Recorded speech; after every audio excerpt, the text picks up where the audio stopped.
Hi, my name is Tom Delner. I'm the editor of University Publications at California Southern University. We're here today in Santa Monica to visit with Chief Jacqueline Seabrooks, Chief of Police at the Santa Monica Police Department. With more than 30 years of experience in law enforcement, Chief Seabrooks is a true trailblazer. Here in Santa Monica, she was the first woman to be named sergeant, lieutenant, and captain. When she traveled across town to the Inglewood Police Department, she became the first woman chief of police there. And when she returned to Santa Monica in May of 2012, she became the first woman chief of police in this jurisdiction. But Chief Seabrooks is far more than just a trailblazer. She's fast becoming recognized as one of America's great leaders in law enforcement. She regularly travels the country to lecture to police executives about crisis communications and risk management. She also speaks regularly on developing cultural competencies, which is a specialty of hers. Today, Chief Seabrooks will be speaking with Tommy Tunson. He's the Department Chair for Criminal Justice at California Southern University, and he is himself a retired Chief of Police. The topic of discussion today is going to be organizational leadership and workforce diversity in law enforcement. I hope you enjoy the discussion.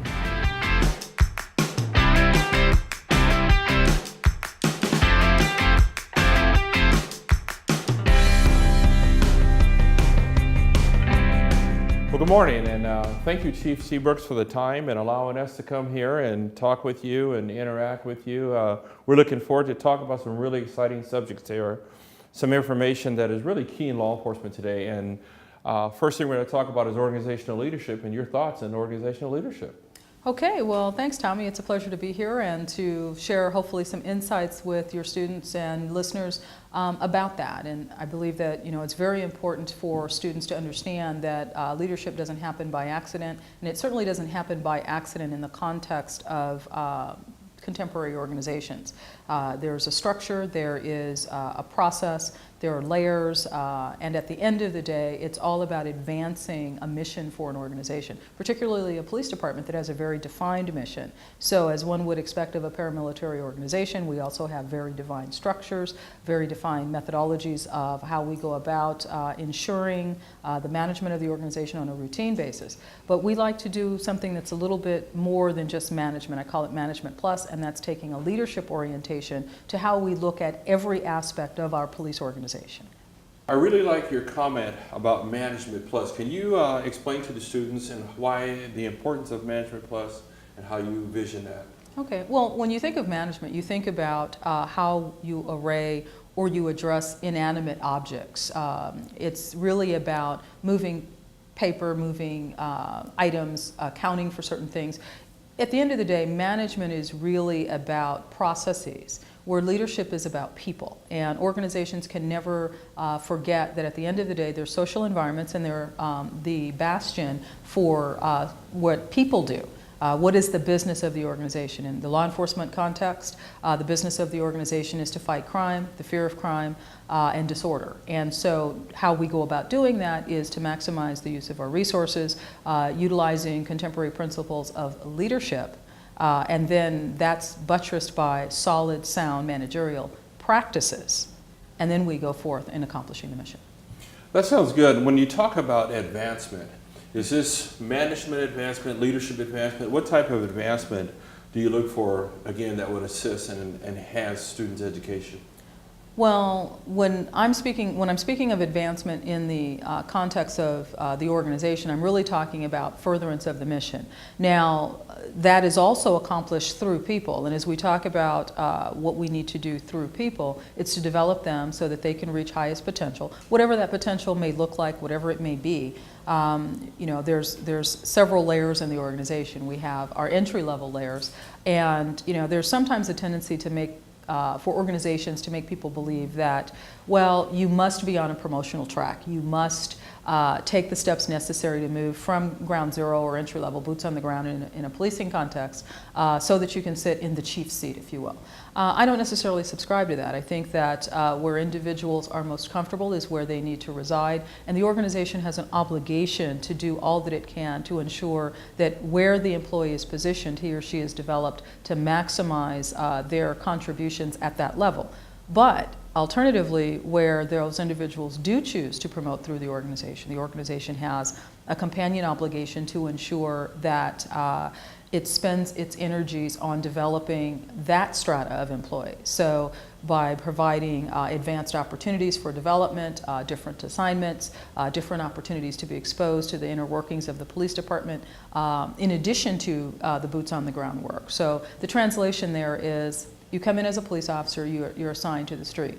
If you so choose to remain in the street over the duration of a 30-year career, the obligation is to make you the best street police officer we can, and we do that through training exposures and all of those kinds of things. Equally, if the idea is, I want to promote through the ranks, then the idea is make you the best at every step of the way, whether it's patrol officer, detective, training officer, background investigator, any of the myriad of positions, and to do that position specific. And by that I mean, as the employee moves through the ranks from officer to sergeant, replicate those same training exposures appropriate for that rank structure and position in the organization, but ensuring that there is that level of exposure to the broader base, because all of that contributes to advancing the cause of the organization. And we do that, interestingly enough, we should be doing it with our civilian employees. In a policing context, we seem to be a bit lax in that regard. So there's more work that we have to do to make sure that our civilian counterparts actually have the same opportunities. When you talk about your civilian counterparts, some agencies have non-sworn and managerial or executive level leadership. Would you say that the academic training from a college would enhance them as well as sworn personnel? Well, I think the academic component enhances performance across the board.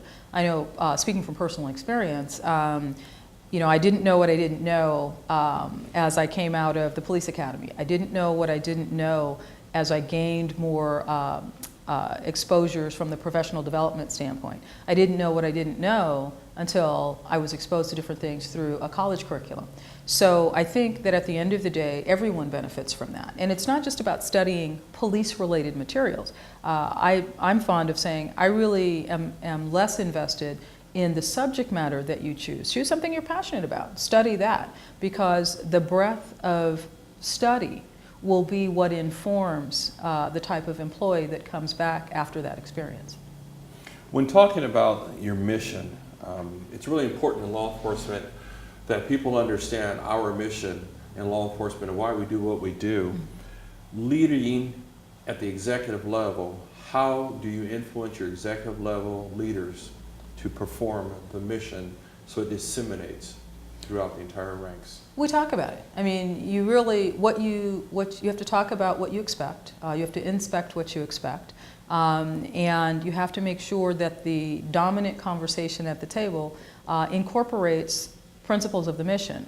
For example, we are here as a police department to fight crime, fear of crime, and disorder. So the primary points that we have to converse about are crime, sitting at the table.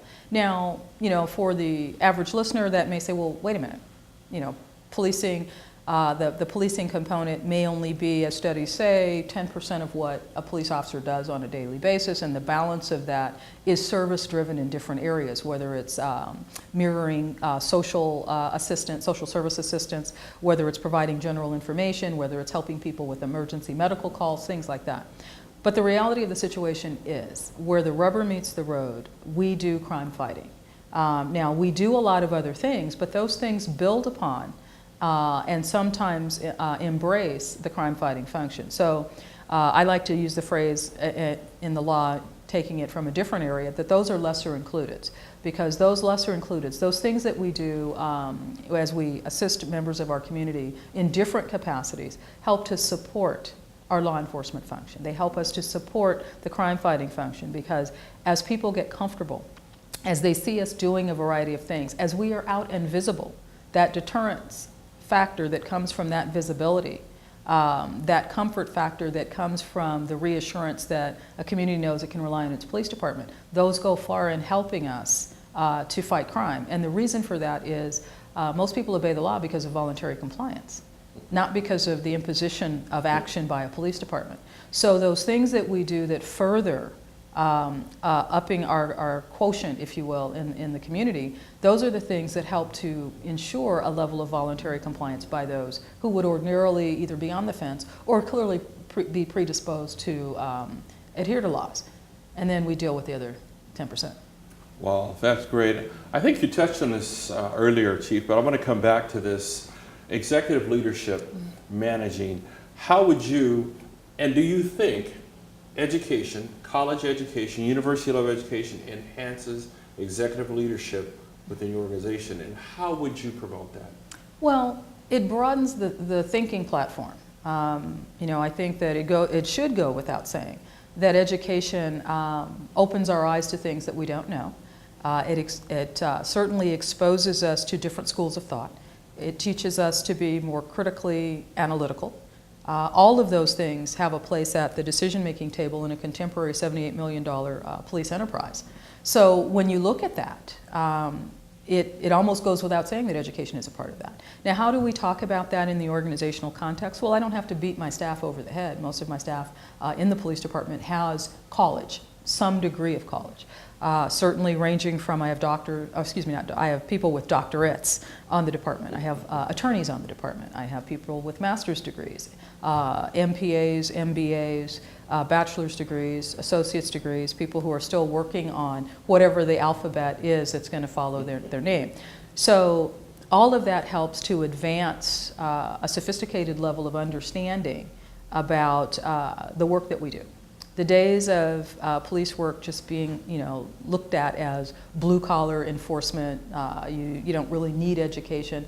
That's not so. I mean, we have to reflect what we find in our community, and our community consists of those with varying degrees of education, but equally in a community such as this, a lot of our community members are educated, and they expect a level of sophistication. And if I want to be snarky about it, the penal code is written at a little bit more than a 6th grade reading level. And in order to interpret that, in order to understand it, one has to be a bit more sophisticated than that. Equally, the Constitution, while written many years ago by very learned individuals, has to be interpreted in terms of the daily work of the men and women who go out and uphold it. That requires a sophisticated level of understanding, one that's only enhanced by continued education. I really enjoyed talking with you, Chief, because it seems that you place your heart, not only your academia, but your heart into how you lead the organization and manage its systems. What would you say to young people wanting to get into criminal justice, whether it's courts, probations, or policing, and academia? Well, the important thing is to understand the value of education, understand that a predetermined course of study doesn't necessarily guarantee employment in that area. And the days of, I think, police administrators who say, I want that professional who comes to me or that student who comes to me with a criminal justice degree solely, those days are slowly waning. Actually, we look for degrees that are a bit broader, but also encompass clearly an understanding of the principles that come from a more specialized degree. And I say to them, equally, how you behave in college is important. How you behave generally is important. I also say gaining work experience through internships and things like that help to up the ante when it comes to potential success. Making sure that the focus in college is one that hones in on the importance of grades, not as an end-all and be-all, but certainly one that looks at that. We're going to be looking at that because there is this little thing called a background. And that takes into consideration, how well folks might have done academically and what they're studying and, how well they've lived and how appropriately their actions and decisions have been. Before we leave this area, one last question is, between recruiting and retention in law enforcement, it's a problem across the country. Do you believe that education would enhance either recruiting of officers because it would make them do exactly what you mentioned earlier, or retain them? Well, it depends. I think that there are bigger issues relative to recruitment and retention. I think we're going through a cycle, though, where a lot of the candidates for policing are coming to the business because they truly do want to make a difference. We went through a period of time where there seemed to be a dearth of candidates, at least in this community, and even in the community I was in prior to coming here to Santa Monica. I didn't find a dearth of candidates. I found a dearth of qualified candidates. And that dearth of qualified candidates didn't necessarily involve a lack of education. It involved a failure to understand proper behavior and a failure to understand that living out loud, i.e. reality television, doesn't translate in the real world of what police departments look for in terms of the caliber of the employees that they're seeking to hire. And that represented the biggest challenge. It is still a challenge for us today. As a retired police chief, I kind of understand organizationally what happens, but what I've seen over the years in my career, and I know you have too, is the diversity workforce. The workforce appears to be diversifying, changing, and that the future will be different even in law enforcement compared to what it has been over the past couple of decades. So first of all, how do you see diversity generally in law enforcement? And I don't want to put you in a spot to say within your organization, but let's talk about generally across the field. Well, you wouldn't be putting me on the spot because I'm very proud of the diverse record that our organization has. When I look at us, we are diverse just on the first blush, with having about 54% of our workforce in our police department being civilianized. It's an actual asset because it ensures to a degree that we have the right people doing the right things at the right cost to the organization. But one of the challenges that we have is we've now got to make sure that we honor our commitment to them by ensuring that they're reflected in our managerial and in due time at our executive decision-making table. And that's the area that we're working on now because that's the component part that's missing. We've done a very admirable job in terms of the numbers of the civilian staff that we have, doing things that range from police communications in our 911 operation system, or operation center, excuse me, in our forensics section, doing civilian cold case, report writing in the field, parking enforcement, all that array of different things. But where we've missed the mark a bit is making sure that there are promotional tracks that are analogous to those that we find on the sworn side. So for example, a police officer comes in, he or she can become a police sergeant, meaning he or she supervises a core group of people in the context of a work group. From there, they can move on, that employee can move from police sergeant to police lieutenant, being in charge of a section that has a specific purpose within the larger organizational mission. They can become a divisional commander as a captain. But for our civilian counterparts, there's no such promotional track. And in an organization where everyone has got an oar in the water, pulling the boat in the same direction, one would think there would be a degree of parity. In a police organization, I will be very blunt and say I find it very doubtful that a civilian could ascend to be police chief because at the end of the day, the duties of a police department do require an intrinsic level of exposure, understanding, and experience in doing that level of work. But that certainly should not be a barrier and preclude our civilian partners from being able to elevate, at least to have a voice, an active voice at the decision-making table. It's been done in other police agencies, and over time it will occur here. Now, to talk about gender diversity, well, I guess, people could say, I'm different, so therefore, we've arrived. What I'd say, no, we really haven't arrived, because when one thinks that there are 300 and I believe it's 32 police departments across the state of California, but there are only 23 women police chiefs, I don't know that we've arrived per se at the leadership levels. But I'm optimistic because, on the other hand, with exception, women have been embraced in law enforcement, and I do think that there's a level of that diversity that you don't see. We typically, or that you didn't see before and you do see now, women typically represent about 15% of the law enforcement totals. And while different agencies may have different numbers and numbers may vacillate from, within an organization over time, I think that's still a really strong figure. Could it be better? Yes. I remember that one agency set a very ambitious goal of having its gender diversity be equitable at 50% women and 50% men, and that was the goal that they struck.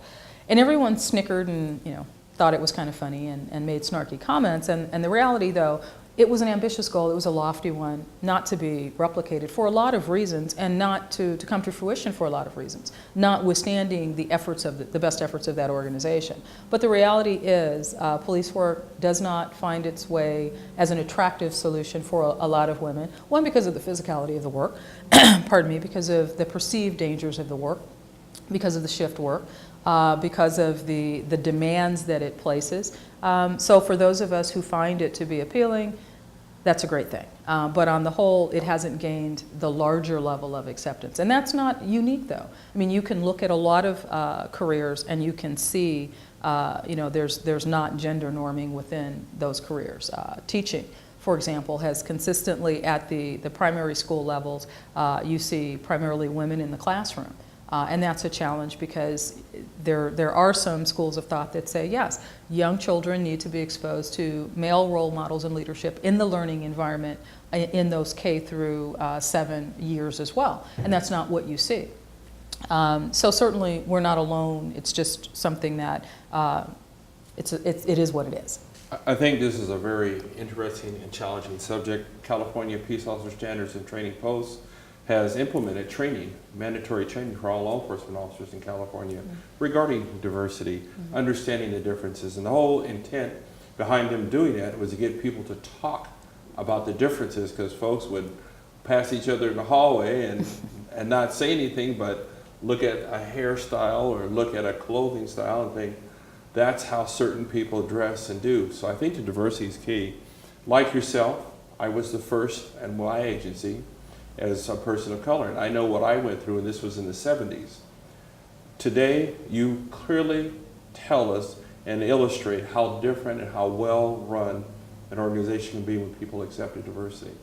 What would you say to a young leader about diversity who may not have grown up interacting with different cultures and now, like the military, has that diversity within his or her organization? Well, I think that using the military example, that's probably one of the best areas where you see that. I mean, I hate to say it, it's forced diversity. I mean, you're in a platoon with people who are from areas all over the place, so they're going to be very different. But when you look at how the military has addressed that in some respects, you see that it works. Because when you really begin to focus on the mission, some of these other things become secondary. So, and while you're focusing on the mission, you're also requiring that people work together. You're also requiring a level of interaction. And it's those interactions, it's those conversations, the partnerships that develop, the friendships that develop. It is that does more to break down the stereotypes and the misperceptions and the ill-conceived ideas about what separation promotes, or what people think about other people who are different than them. In a policing context, similar things happen. You sit in a patrol car with someone for hours on end, you learn about them. And you learn the good, you learn the bad. You talk about things.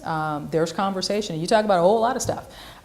So you begin to understand that maybe the ideas you had about somebody aren't there. I can equate it and analogize it to when I was a police officer. There were males who felt, oh, I don't want to work with a woman. And then you sit in the car with them and they see you can deal with your problems. You may not deal with it the same way, but you deal with it equally as effectively. And all of a sudden, oh, you become okay.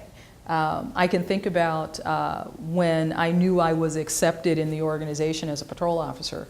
And I can tell you where I was standing when one of the officers who was very well respected in the organization said, "You're all right. Why don't you come to the choir practice in the morning?" And that little thing, seemingly an innocuous statement said at the intersection of 20th and Pico at 3:33 in the morning, seemed, it really said, okay, now they know I can do my job, and all of these ideas that they may have had. I don't know that it opens the door for every woman, but it opened the door for me, and maybe, just maybe, opened their eyes that maybe some of the thoughts that they had about fill in the blank, okay, well, as evidenced by. Now that can be a burden, sure. And you can't walk around saying, well, I carry this whole burden for every woman and every person who looks like me as I go about my job. But you also have to understand, yeah, you do.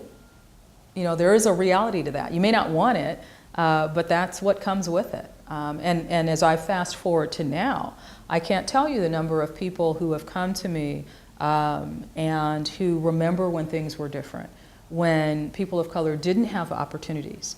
And they've said, I'm so proud, I'm so pleased, fill in the blank. So it shows you that whether you want to or not, you're the reluctant heroine or hero for the people who've come before for whom opportunities weren't there. So you have to embrace that. It is what it is. I hate to use that rather trite saying, but that is the truth. So it's important, and the words that I would say to that young leader are understand where you are, understand who you are, stay true to you and your values. And sometimes walking away from a place is not quitting because you're doing it on your terms. And sometimes you have to find that place that is more receptive. And some places are far more receptive than others, even in this day and age. Can you safely say that might be because of geography, where they may be located, east, west, midwest? No. Okay. Ignorance exists everywhere. And, people will say, oh, well, California is this wonderful, diverse place. It's I've heard, if you're in the South, they call it the land of soup and nuts and all of those kinds of things. And we just assume that based on geography, perhaps in the South, well, of course, look at their history. But when I used to go around the country doing training for law enforcement entities on this issue of cultural competencies and diversity, and I went down to several police agencies in Louisiana, and I remember how open they were at talking about systemic racism and how open they were to talking about the issues associated with race and the conflicts and all of that. And the thing that struck me was I asked somebody, I said, hey, you guys are really open with this. Well, how? I mean, I'm from California. I'm stunned at this. I would have thought there would have been resistance and just foot dragging and all of this. And the guy looked at me and says, lady, we've been talking about all this for years. Now, those women now, on the other hand, and I realized that, yeah, they had been. They had very defined attitudes that weren't very contemporary about the role of women, not about culture. They'd gotten past that. But then, conversely, I went to Massachusetts, and I was doing some training for a police department just outside of Boston.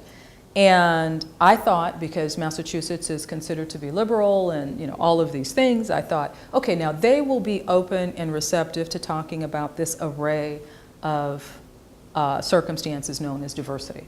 I couldn't have been more wrong. In fact, I had so much resistance, I had to address some of the resistance outside of the classroom environment. So it's everywhere. It was in my home agency when we delivered the same level of training at that time.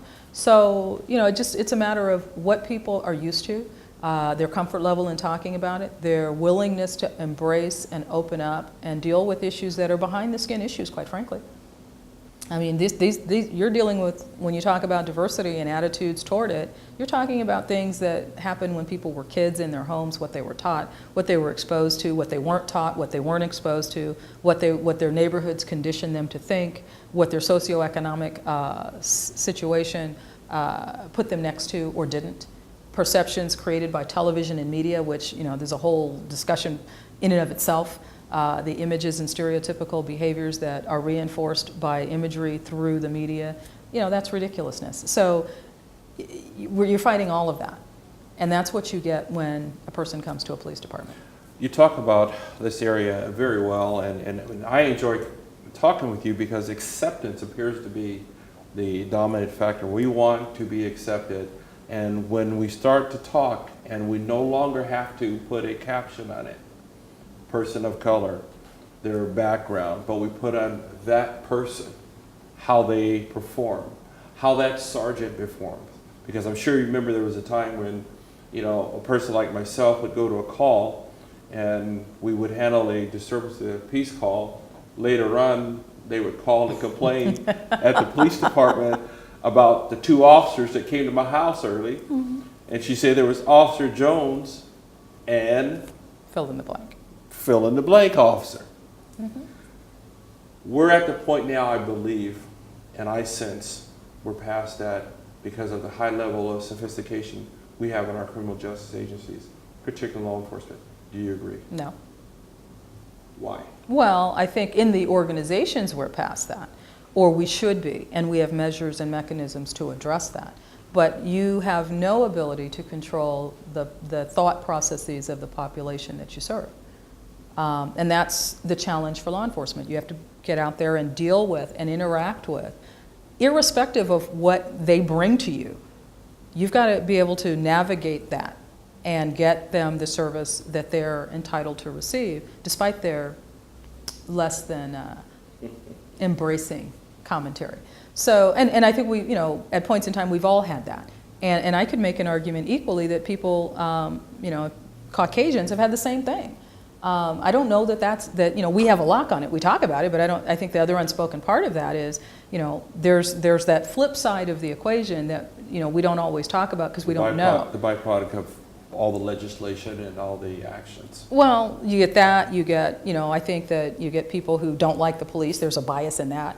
I think you get folks, depending on what community you're serving, who have a view of others. So I think it's fair to say that the bias is on both sides, on all sides of the fence. And it's a human condition. That's why it's there. It's prevalent. It's a human condition. You know, we talk about discernment. Well, that's refined bias. That's all that is.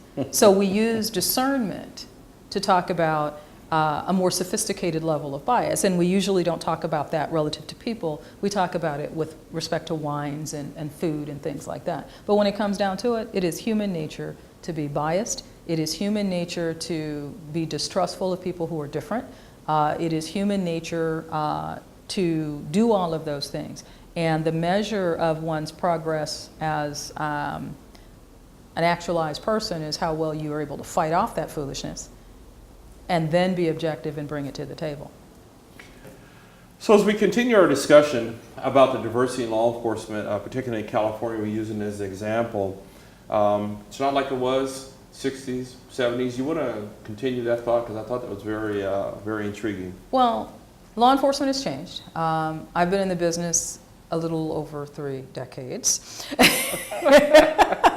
We won't calculate that, Chief. Well, let's not. That's like 80 and you know, 7. in any way. So certainly diversity has come a long way. When I first came to the organization where I am now, I was the first woman of color to be hired as a police officer. And you know, it came with some challenges. One, because I was a woman and we were still grappling with that issue. And then two, while officers of color were on the department and there's no issue there are differences, you know, with the women. And so, you know, we had issues with my hair, we had issues, you know, all kinds of things. And it really, you know, you look and you think to yourself, really? We're still grappling with this? But that was, you know, over 30 years ago. So I can only imagine, when I think about that though, that women had been on the department as police officers not much more than 10 years when I came here. So looking at that, it's understandable that there would have been, you know, these issues. Doesn't mean, just because it's understandable though, don't make a mistake and take from that I think it was acceptable. It was just understandable that foolishness would abound, because until people are educated and informed, sometimes foolishness does take hold. So, you know, and I still look around and there are still agencies where there are no women. There are still agencies where the number of persons from cultural minorities, if you will, are not where they should be. And what's nice about being in Los Angeles County, however, most of the police agencies in Los Angeles County do reflect what's in the county.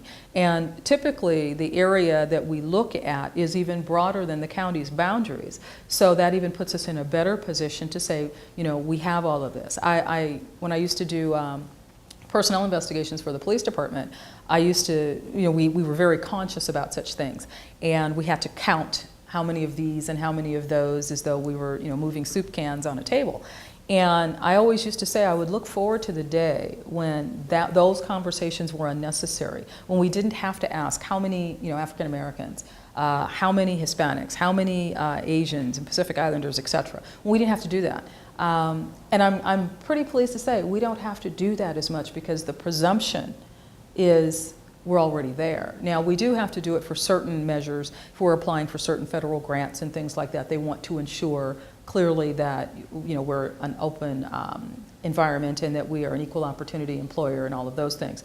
But that notwithstanding, the pressures to count the cultural widgets, if you will, it's just not there as much. Now, does that mean that there's no racism? Does that mean that there's no bias? Of course not. As long as you have people in an environment, there's going to be those predispositions to certain things.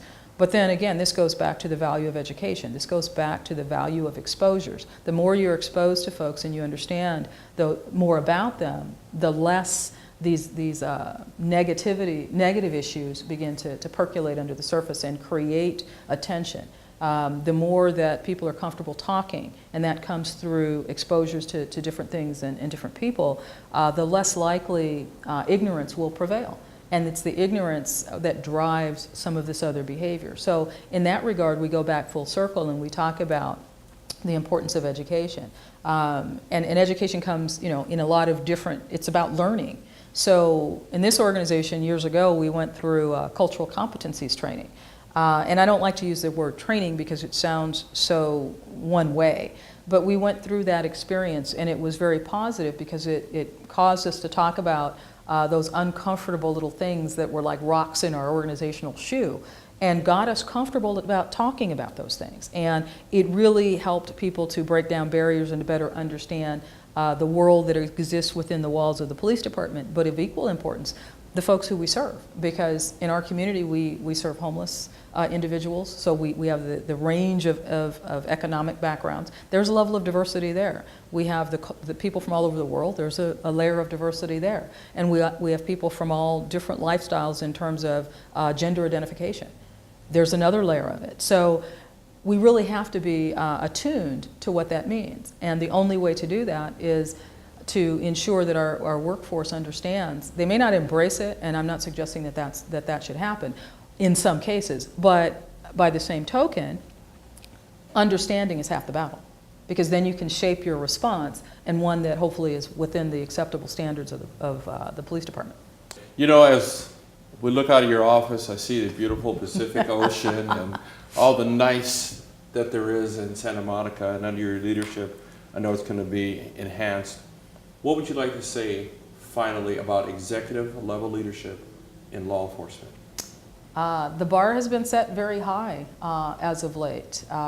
Anyone watching television and seeing police chiefs speaking, seeing police captains, lieutenants speaking, you really get a sense, particularly when the circumstances have been tragic, particularly when they have larger implications than just that community, you really get a sense that the profession has stepped up and has elevated its game. And you don't see some of the visual images that we've seen in past generations of the profession. So I'm very optimistic about it, and I really think that the communities as a whole across the country are in good hands. Of course, there's pockets where things perhaps haven't kept pace, but even though those areas are seeing changes or experiencing changes. Why? Because, you know, as we've become a globalized society, you get a chance to see what someone has said or has done somewhere else in the nation. You get to see leadership from other countries and how they're dealing with issues on the policing front. And you get to begin to sculpt a response for yourself that encompasses all of those things. I have another question I'm kind of curious about. What has been for you, and I'm going to give you a little lead time as I walk into this one. What is the greatest challenge, leadership challenge you have had organizationally or in your career even for yourself? I haven't had any. It's been perfect. But I knew that. That's why I asked. Well, I'm not going to tell that fib. All I'm going to say is I think managing organizational change has been one of the more difficult aspects, because when you talk about a police department, you talk about processes, you talk about procedures that have been in place for a long time. You talk about having to manage the resistance to change. You talk about having to manage the expectations. You talk about having to be concerned with morale, something that the work group, you know, when it wants to be snarky, will say that management or leadership cares nothing about. And the reality is we are concerned about it, but it isn't always a driving factor particularly when the need for change outweighs concerns about, are you happy at this moment? Because happiness is such a transient kind of emotion.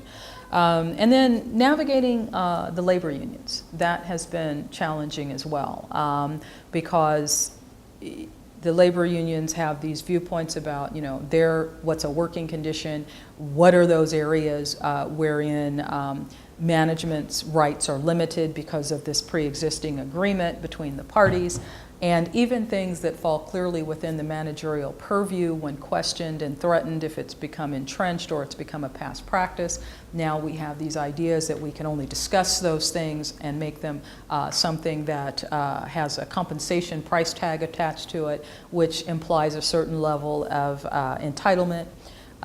There's the concerns, when you start talking about the labor unions, that they can, rise up and make life miserable for the executive.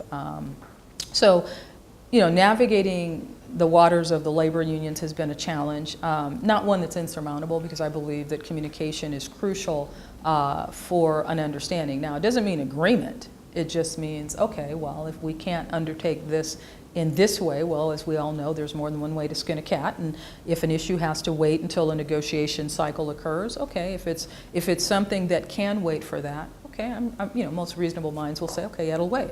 Or we can meet and confer, and if there's a willingness to change at that time, that's fine. If there's this discussion about, well, we have a clause that says if it's not negotiation time, we don't have to talk about this, commonly known as a zipper clause. Well, if they decide to pull up that zipper, okay, then that's fine, but just understand that there's a cost that comes with that. And those kinds of things can sometimes delay decisions that are much needed to the detriment of a community. And when a police chief is looking at issues of importance to a community as those relate to public safety, the need to have this push-pull with the associations, particularly when the issue becomes public, it creates the perception of tension within the police department. And that can be something that runs counterproductive to an entire community. So, I found that can be challenging at points in time. We're undergoing something, I won't say it's as dramatic as all of that, but it has the potential to be. And so, we have to do this nuanced dance, if you will, for something that I think, really we need to do right now, but we've got to now pace ourselves and sometimes expend money on evaluating systems that very clearly we know we need to change, but because of the presence of the positioning of the labor unions, we have to create the workaround. And then as it relates to navigating organizational change, I come from a police agency not too long ago where we had to make massive changes. It was reform, quite frankly. And while I think minds will certainly look at reform and say, well, gosh, if it's that bad, of course people want to change. No, because human nature follows the path of least resistance. Human nature says the evil that I know is preferred to the one that I don't, even if I know that what isn't good for me, it's not good for me, but it's not killing me, so therefore I'm not going to stop doing what I'm doing. Those kinds of thought processes and patterns are no less entrenched in organizations. And so pushing the need for change really involves making people understand what's in it for them, why is it going to benefit them. You have to give them the space to have that grieving cycle for the change that's very much like people are going to resist it, they're going to be in denial, then they're going to finally acquiesce, and then there's acceptance, and then they embrace it. And that happens along what I call the accordion continuum. Sometimes it moves fast, sometimes it stretches out, sometimes it seems like you're never going to get past it, and then you do. So those kinds of issues, particularly when, well, it's the way we've always done things around here, why are you coming in changing? Seriously? So we have to navigate that. It takes a team effort. Sometimes it's a Herculean effort to navigate that. And that has been, those two things have been probably the most significant. I mean, there's things that happen in the policing context, as you know, that are tragic, that can present challenges. But those challenges have a defined time frame. And usually a chief's medal isn't predicated on those things in total. I mean, how you might do on one thing versus another, sure. But usually that's not the issue. The issue is typically how well do you navigate with the unions and how well do you manage the change process. And those things really, really can determine the success or lack thereof in achievement. As we start to end this, I want to give a crystal ball to you and have you look into this crystal ball with organizational leadership, with workforce diversity, and academia and education, and how you see the evolution in law enforcement. And I concur, your organization, which I personally know about, has been a premier organization all through your ranks. I've seen that personally. Tell me what you see in the crystal ball. I see a very positive future for us. I think it will only get better because the officers and professional staff that are coming into the organizations of law and into the law enforcement organizations of today are coming in already with a mindset that is promoted by world globalization. And I think that what that does is that breaks down or works to break down a lot of the issues associated with lack of diversity, lack of understanding of other people. Does it make it a neutral playing field? Absolutely not. But by the same token, when you've seen and what you see on the internet, what you can see on television, what you see in communities increasingly is a level of diversity when it's much more acceptable for folks to hang out with folks who are different than them, because at points in time I can make an argument that it wasn't, but now that it is, I think that we bring to the entry level of all of this a different level of sophistication. When you're talking about it from an educational standpoint, the same things apply. It's okay to talk about a variety of things. I think that the educational experience of today is very different than the educational experience of 40 years ago. What people are learning, how they're learning it, who they're learning it with, who they're learning it from, all of that is very different. So all of that informs who we get. In some ways, does it make it more difficult to lead? I don't know. I think it makes it more exciting, if nothing else. Does it make our job more difficult? No, I think it makes the job more exciting.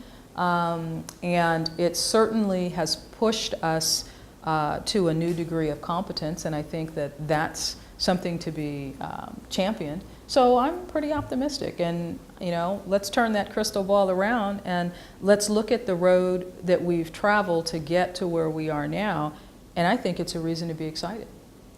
I agree. As I hear you talking, I'm thinking about generational leadership, how different diversity and organizational executive leadership will be for that new generation coming in, the new, what they're calling the millenniums, the entitlement generation, and how they see leadership, how they want explanations. But I like what you're saying, and I think globalization will be how we do things in the future.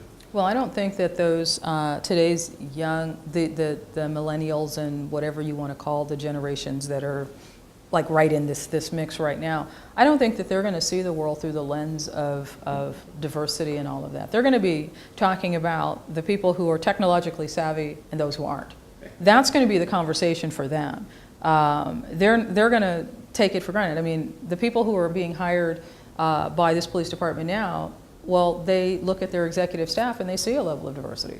Heck, the chief's a woman. Chief's black. I mean, geez. That's all they're going to know. And then they may look at other cities, they may look at other places, and there's nothing staggering about that, because keeping in mind, the president's not a woman, but the president's black. And so these ideas of, the shock of, I think that's going to go out the window. And I think what's going to replace it is a new bias, a bias against people who are all thumbs when it comes to technology, who don't understand what to do with this, who don't understand the robustness of what technology can do. I think that's where we're going to start seeing the have and have-nots. And that's going to be the push-pull. And then the push-pull will be, how do organizations of the future keep pace to keep this younger generation of employee interested? Because we can't keep doing business the way that we've been doing it, relying on the same methodologies, because they're ready to move fast. And bureaucracy, as we know, is a little bit slower. Layered organizations move slow. They move. We move in very strategic but very incremental steps, where technology doesn't work like that. You go from here to 100 miles an hour like that. And so, in keeping, balancing the realities of that with why, a professional law enforcement agency, for example, has to be methodical and things have to be done in a certain way and have to be done systematically, that might run counter to the general expectations of our newer generations, where instant gratification is the thing of the day, where Facebook and social media put everything at their fingertips at an instant, where the culture would have you believe that living out loud and putting all your business on a Facebook page is appropriate. We will have to deal with those kinds of things far more routinely than we're dealing with issues of gender and race. I think your statement I read one day by a social scientist, it's interesting that you would say this.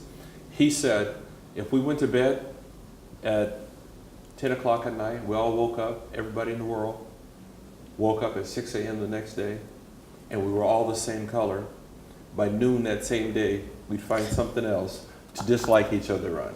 So you're absolutely right, in social scientists. Yeah, I have hair and you don't. And I used to have a good fro. And it used to bounce back. Okay, but there it is. So, and that points out the truth of the matter, that it is really an innate human tendency to be biased, and we just have to consistently fight against it. There is also, an innate human tendency not to want change and to resist it. And the degree of resistance is based on how important the issue is to an individual at a given time. I mean, all of those things, those baser instincts are things we have to fight against. It can be done. It has been done. It's being done. And I think that the conversations about it are probably shorter for this world than we think, and are more likely to morph into something else. Because if we really, really think about it, we're not talking about the 1964 Civil Rights Act as much as we were talking about it in the 80s, by a long shot. It's not to say we shouldn't be talking about it, it's just to say we're not talking about it as much. What are we talking about now? Now we're talking about privacy rights. Now we're talking about, someone stole my identity. How do I keep all my stuff off the internet? I mean, so you can see the evolution of the issues of concern. I think it'll always be, a concern, whether it percolates up to number 1 or 2, as it has been in the past. I don't think so. Well, Chief, it's been great. Chief Jacqueline Seabrooks, Santa Monica Police Department, really great talking with you, getting your view on this. As the department chair at our university, I'm looking forward to future relationships and interactions, and I can't thank you enough. And City of Santa Monica and the police department is extremely fortunate to have a person of your caliber at the helm of the ship. And I know you believe in teamwork, and you're a team chief, and I know you that well. Well, I think I'm fortunate that they selected me to be here. And the men and women here, I have to confess, I got to give them a kudo. They do a fabulous job. I'm very proud of them. And just the ability to be able to return and be able to say something like that for your audience is pretty amazing to me. Well, good, and congratulations again.